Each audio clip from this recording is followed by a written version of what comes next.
আসসালামু আলাইকুম। আজকে আমরা একটি সুন্দর ঘর আঁকানো দেখব। তো চলুন শুরু করা যাক।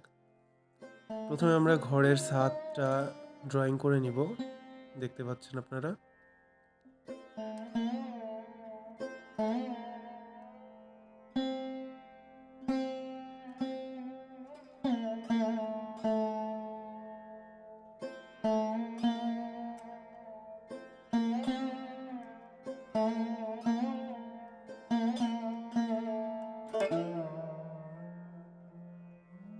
তারপরে আমরা এখানে একটি চিমনি আঁকবো।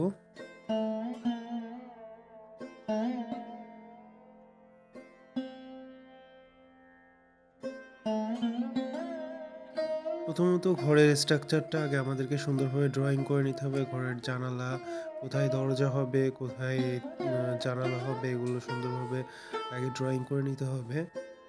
দেখুন আমি দরজাটা ড্রয়িং করে নিচ্ছি।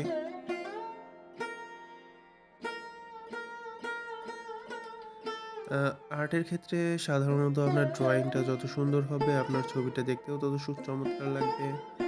তো আমাদেরকে ধীরে, ধীরে আগে ড্রয়িংগুলো সুন্দরভাবে কমপ্লিট করতে হবে। তো দেখতে পাচ্ছেন আমরা ঘরের ড্রয়িংটা প্রায় কমপ্লিট করে ফেলেছি। এখন আমরা ডার্ক জায়গাগুলোকে আইডেন্টিফাই করব এবং সেগুলোকে ডার্ক করে দিব।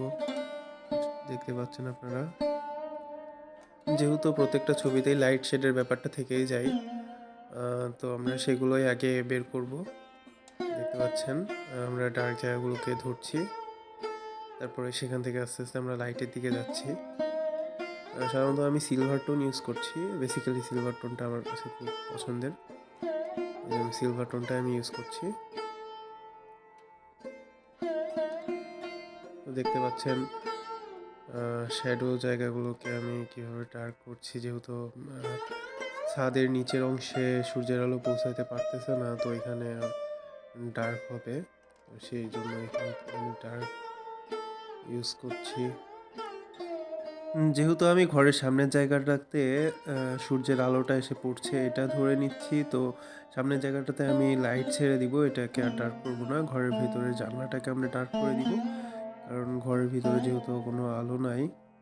তো এখানে আমরা কিছু অংশে দেয়ালের যে প্লাস্টার উঠে যাওয়ার যে স্ট্রাকচার এটা এঁকেছি। তো এই জায়গাগুলো দেখতে পাচ্ছেন যে আমরা এখানে কিছু ইট এঁকে দিচ্ছি।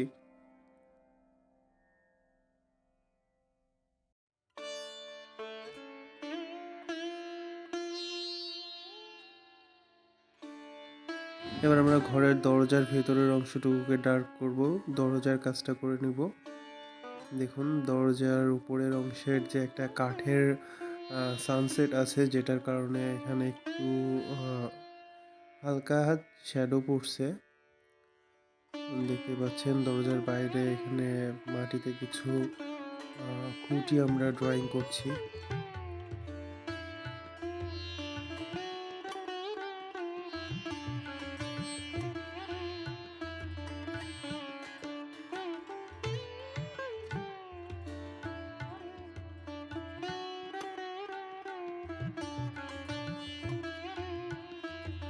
এখানেও প্লাস্টার চটে যাওয়া অংশগুলোতে যেখানে ইট বেরিয়ে আছে আমরা ইটগুলোকে ড্রয়িং করে ফেলছি।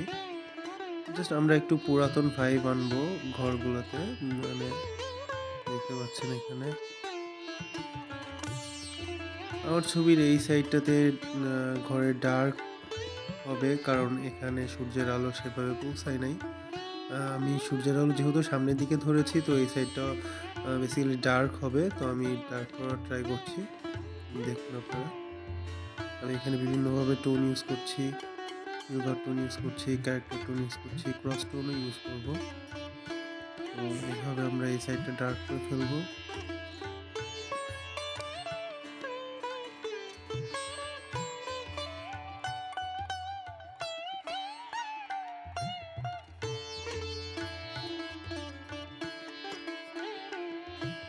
চালের নিচের অংশে যেহেতু কোনোভাবে লাইট আসছে না, তো এটা বেশি ডার্ক হবে।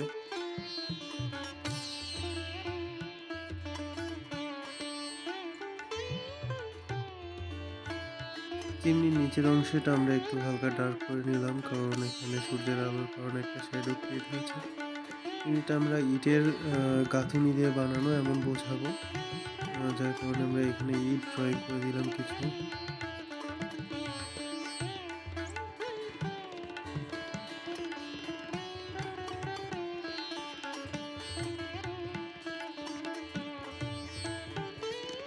আমাদের ঘরের কাজ মোটামুটি শেষ। আমরা এখন মাটিতে বা ঘরে বিভিন্ন জায়গায় যে টুকটাক ছোটখাটো কাজগুলো আছে সেগুলো আমরা সেগুলোর দিকে ফোকাস দিব। তো দেখতে পাচ্ছেন আপনারা। এখন আমরা মাটিতে যে শ্যাডোটা ক্রিয়েট হয়েছে সেটার দিকে ফোকাস দিব। কারণ প্রত্যেকটা জিনিসেরই মাটিতে একটা শ্যাডো পড়ে। তো সেটা আমাদেরকে ভালোভাবে খেয়াল করে দেখতে হবে। কিছু, কিছু জায়গায় আমরা ঘাস এঁকে দিব। এতে ছবির সৌন্দর্য আরো বেড়ে যাবে। সামনের দিকটা আমরা ছেড়ে দিব যেহেতু সামনের দিকটাতে সূর্যের আলো পড়ছে তত একটা ডার্ক নাই। আর সামনের সাইডটা এজন্য লাইট করে ছেড়ে দিব আমরা।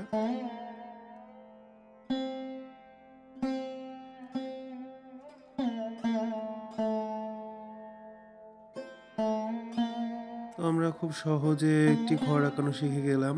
এভাবে আমরা এই ঘরটি আঁকানো শেষ করব। আমরা এই ধরনের ঘর আমাদের সিনারি গুলোতে আমরা এড করতে পারি। তো এই পর্যন্তই আজকে বিদায় নিচ্ছি। ভালো থাকবেন। আল্লাহ হাফেজ।